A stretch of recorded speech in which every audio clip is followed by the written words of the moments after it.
Hey, what's up, everybody? My name is Jeremy Schumacher. I am a licensed marriage and family therapist. I'm the Jer in Wellness with Jer. Thanks for stopping by and checking out my channel. Today, we're going to talk about the Netflix documentary, The Program, which has been out for maybe 2-ish months at the time I'm recording here. I got a chance to sit down and watch it. It's 3 episodes, goes by super quick. I sat down and watched maybe 2 of the episodes back to back and then kind of finished the third. So, like, really easy. You could absolutely binge it in a night. I happen to have 2 small children and don't get that much uninterrupted screen time. And if I do get the chance to stay up and watch something, I fall asleep often because I'm old and have small children.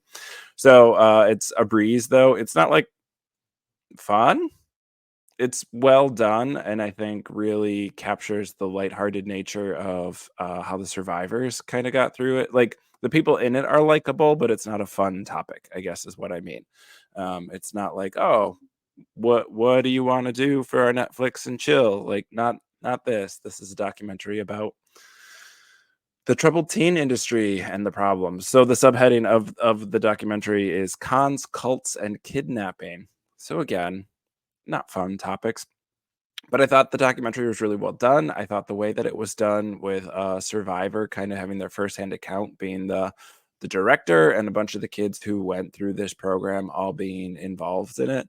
And it centered around the survivors, but then expanded out into why is the troubled teen industry like this? How did it get to be like this? Is anything being done?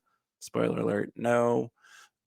Sort of, not enough, certainly, and why stuff like this exists. So I really liked it, for somebody who, from the perspective, my perspective as somebody who works with religious trauma and works with people coming out of cults and survivors of high control religion, mind control. Like I thought it was really well done. Shout out to Yanya Lalich, who's an expert in the show. Her work is fantastic. Um, the International Cultic Studies Association. So, like, there's a lot of great experts in the show. Experts. I don't like the word expert. I don't use it very often in my profession, but like, yeah, for the people who you want to be involved in this, is really well done. So the show is the story of. Sorry, I'm double checking a last name so I don't get it wrong. Kathleen Kubler. Sorry, Catherine Kubler. I got the last name right and the first name wrong. Um, Catherine's like a documentarian and going through and finds that the academy at Bay Ridge. I'm getting stuff wrong. The academy at Ivy Ridge. The academy at Ivy Ridge, which was upstate New York, which is where she attended, had just kind of been abandoned. So she and some former survivors, other classmates, they had already connected online. A lot of the kids who go through kind of this troubled teen industry have connected through social media, Reddit, I don't know, probably Facebook and stuff like that. And it kind of connected. So she got a group of them together and they went to this abandoned building and it had been shut down because of abuse that had been perpetrated there, and it was just kind of there. So they went in and recorded a bunch of stuff. I mean, equipment was still there, the kids' files was still all there. There was just all this stuff in this abandoned building. So it was, like, kinda, like, creepy to be going through this. I don't know if, anybody else had an experience, like, when I was in high school, we had a it wasn't a lock-in, but it was like a 24-hour fundraiser thing, and, like, being in a school or that setting with no lights and nobody there is kinda freaky. I always thought, my parents are both high school teachers, so I spent a lot of time at the high school when no one else was there, when my parents were working on stuff, and, like, it'd be great to play, like, laser tag or paintball or, like, hide and seek in the school with no lights on. It's super creepy. But so they go in and they find out all this old stuff, and then as they're recording and going through all this stuff, they're processing their experiences and talking about some of the stuff. So it's really like well done, put together documentary for the firsthand experiences and also just like all the evidence that they're building of it. So the first episode and a half, first 2 episodes are kind of about that firsthand experience.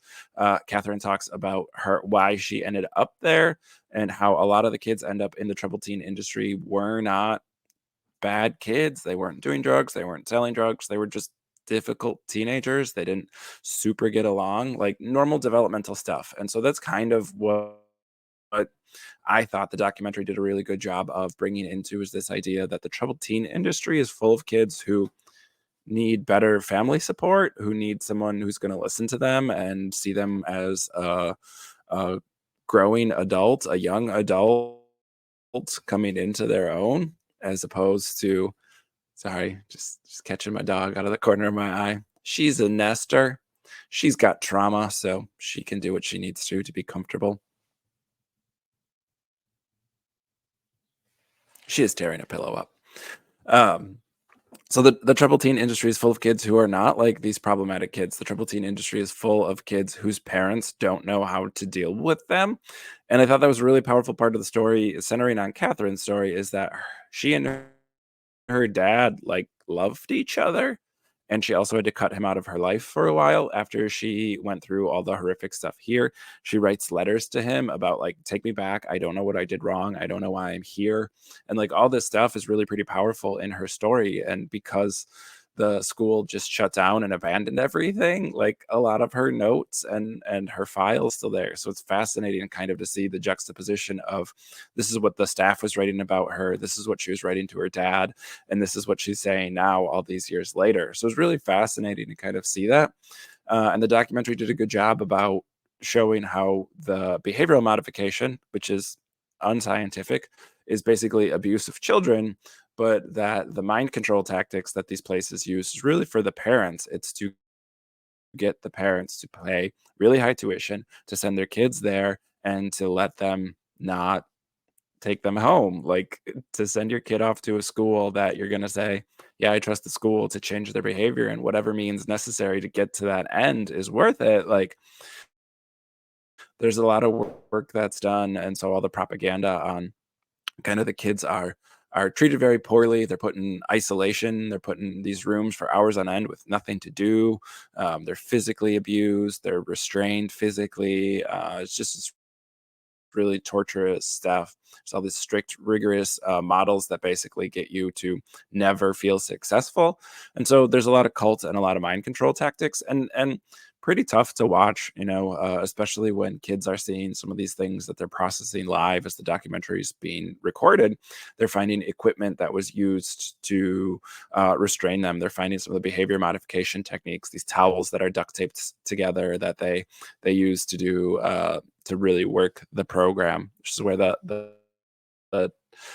documentary gets its title from. So it's hard to watch some of the stuff, but I thought it was interesting, and again highlighting that the propaganda is really for the parents, not for the kids. You're getting the parents to sign away all their rights and send these kids off and not check in on them, or to get these horrific like, please bring me home. It sucks here. It's terrible there. And like, the letters were not that the letters that were that clearly written never got sent home, but the ones that did make it through usually had to like, what did I do? What do I need to do to come home? Please take me back home. And so Catherine's story is interesting because she had a stepmom that she didn't really get along with, and seems like that was kind of the driving factor. But how much damage was done to her and her dad's relationship when she really got along with her dad, and even as an adult, like, wants to have a relationship with her dad, but is struggling. And so their relationship isn't the center of the documentary, but it's kind of a narrative thread throughout. And so I thought it was well done from that perspective. And then episode 3 really moves into like, how does this happen? Where's the money going to? And how are these places that inevitably all come to light that they've abused children, how do they keep getting open? Who's running them? Like, where is any sort of oversight or protection for these kids? And I thought that's where the documentary really gets fascinating, because as somebody who works with religious trauma and somebody who grew up in a high control religion, like, I'm familiar with these places. I've had parents ask about them. I've had parents send their kids to these places. I've had the kids who've come back from them. Growing up in a high control religion, like, we had one that was called Camp Philip, which was not like a behavior modification, nothing to this degree. But like, yeah, it's where the church wanted you to send kids. It's where like the indoctrination within the religion happened. And I'm sure people have fun memories of stuff like that. So again, not this behavior modification, but things like that. And they're owned by special interest groups. They're owned by wealthy donors who are interested in making money off of them. And so the documentary does a nice job of bringing to light, I'm going to get this acronym correct, the Worldwide Association of Specialty Programs and Schools. So it's WWASP, WASP, schools. And these are all run by the same group that have had multiple allegations of abuse. They hire behavior modification specialists. Let's all put that in quotes, behavior modification specialists, none of whom have any sort of training. They hire security guards who haven't had trainings, nothing beyond a high school education.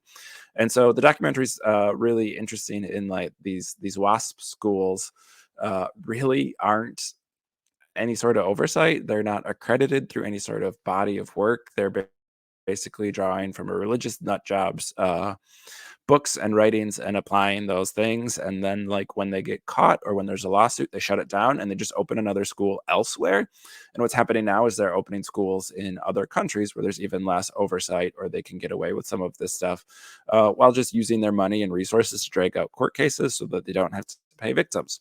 It is the Catholic Church model. When a priest is caught with an abuse, he's sent off to a different church. The church has all the wealth and resources to draw out all the cases. They have relied on and continue to fight for a a time frame in which the what's the legal phrase I'm looking for? Where that window where you can sue the church runs out. Like, just what, 2 weeks ago, the Catholic Church was fighting against and gave an amicus brief in Louisiana State Supreme Court's decision to not let people sue the church outside of the statute of limitations. That's the phrase I was looking for. Once that statute of limitations ends, and so a lot of states have had windows of open windows where you can sue even you're outside of that statute of limitations, trying to give victims their day in court. We know that for something like childhood trauma, though it can stunt brain development, and also it takes a certain level of brain development and work in your brain to grow to be able to say I was abused, to realize that what that abuse was, to be able to see some of the power dynamics that exist, and the abuse then happening through those power dynamics. So the third episode really showed, like, here's where all the money goes. Here's this family that the money has gone to. Here's this guy who bought a ton of land in Utah and doesn't even live there. He basically has this really fancy compound that he's so wealthy he doesn't even spend any time there. And so it's just like, yeah, it's a couple of families with wealth, and they're using this as a passive income stream, and then they don't really care who runs it. And then anytime it gets to court, they go, oh, well, we weren't really involved in the day-to-day running of it, so we can't be held liable. And again, we have like a country that is run by a Supreme Court that is made corruption legal with Citizens United. So again, like, it's the documentary does a nice job of laying out, this is how the troubled teen industry works. This is where trauma happens. This is how some of this stuff gets run through without any sort of legal ramifications. But it's not necessarily hopeful in the sense that, like, a lot's being done.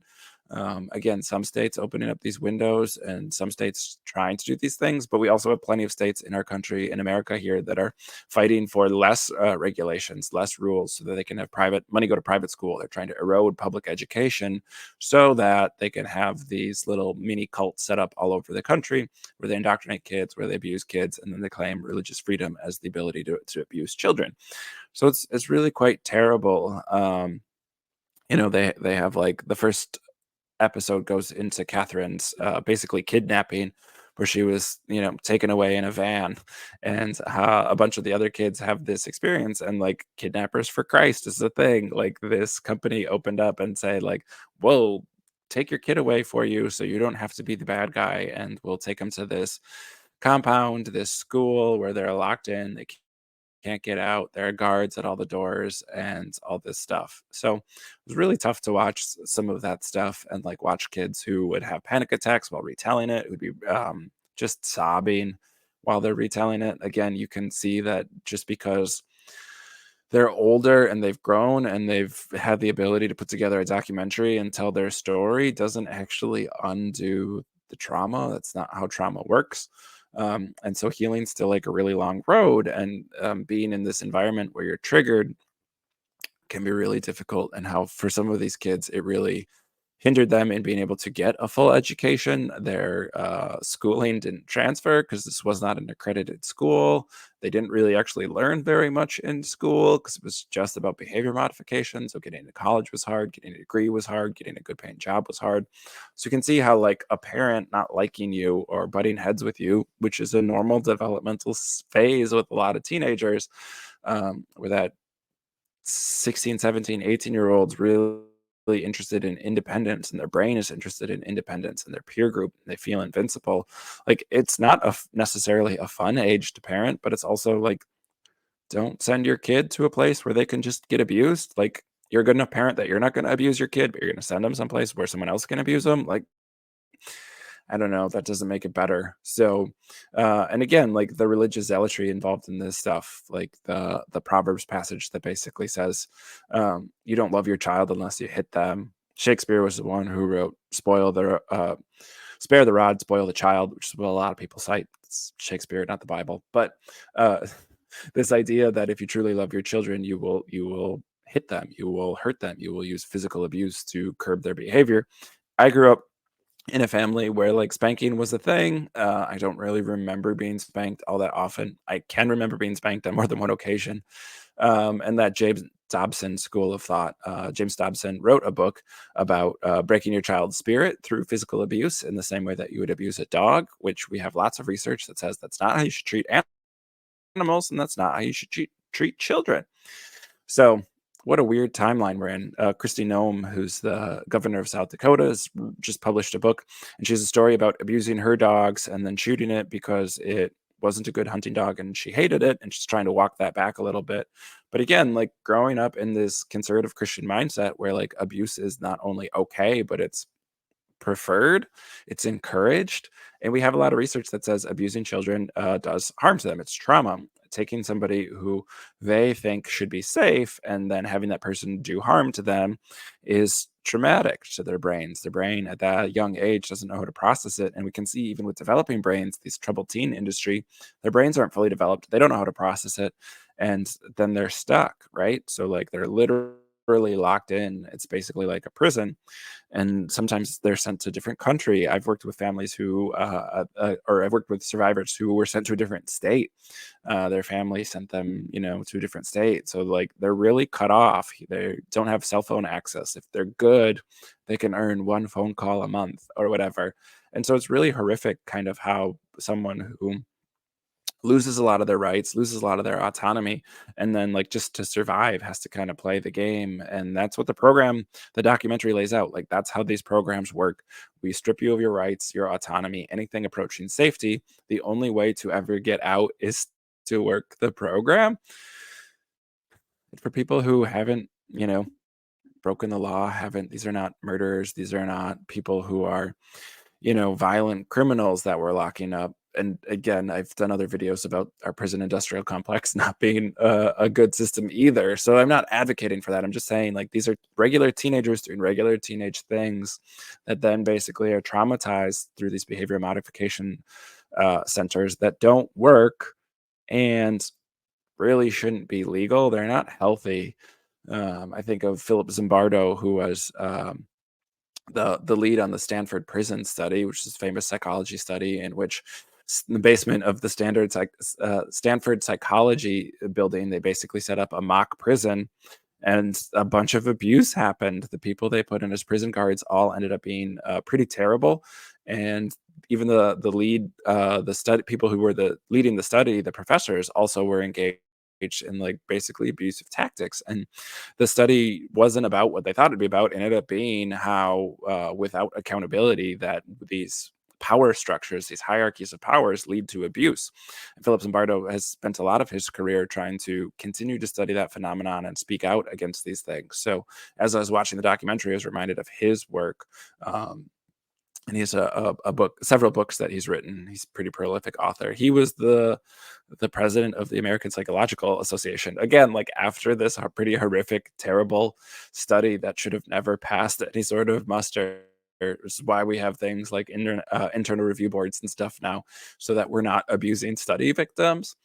Yeah, so I thought of that too. Like again, no accountability. You have people, the security guards, the behavior modification specialists, in quotes, specialists who don't have any training, nothing in psychology, nothing above a high school diploma coming in, and they're gonna be abusive because you're giving them all the power and there's no accountability there. So that came up a little bit because while they were filming the documentary, they went to a diner and they ran into like a secretary who used to work at the school, and she talks about how little training they had and some of this stuff. So really fascinating. I think again, not like fun to watch, but not as maybe like, I don't know, understand I'm biased when I'm saying this because I do this work. I wouldn't say it.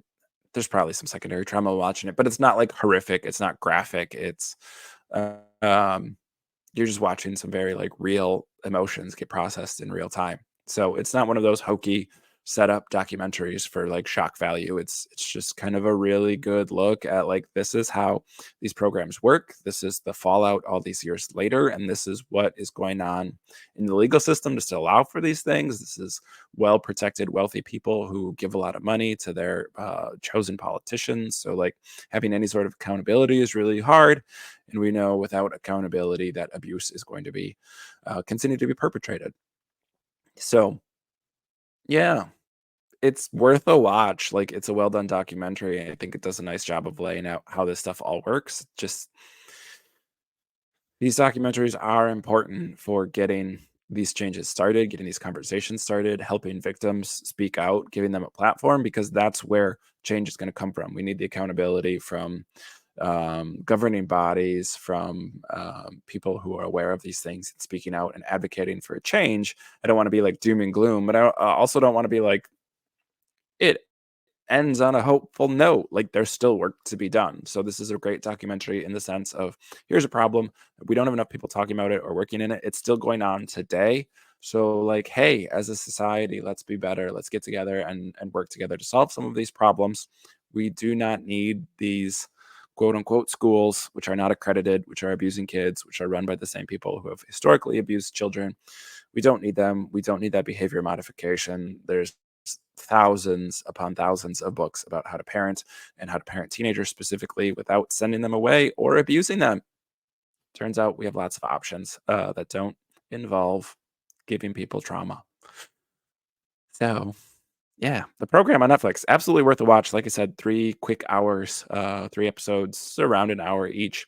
So it's a quick watch, definitely worth a watch. Fascinating. I thought it was a very well done documentary. If you want to learn more about it, like I said, there's some of the experts in it who are very well respected in the field and know a lot of stuff on this topic. So Janja Lalic is the one that I'm most familiar with. Her work is really great. She has a website. She's written a number of books. So definitely check that stuff out after you check out the documentary. All right, y'all. Thanks for stopping by the channel. Like, subscribe, all that stuff is super helpful. YouTube algorithm's weird, so we're kind of playing with it with StreamYard and thumbnails and all these different algorithms. So I appreciate you taking the time to watch the video today. Take care, everybody. Peace.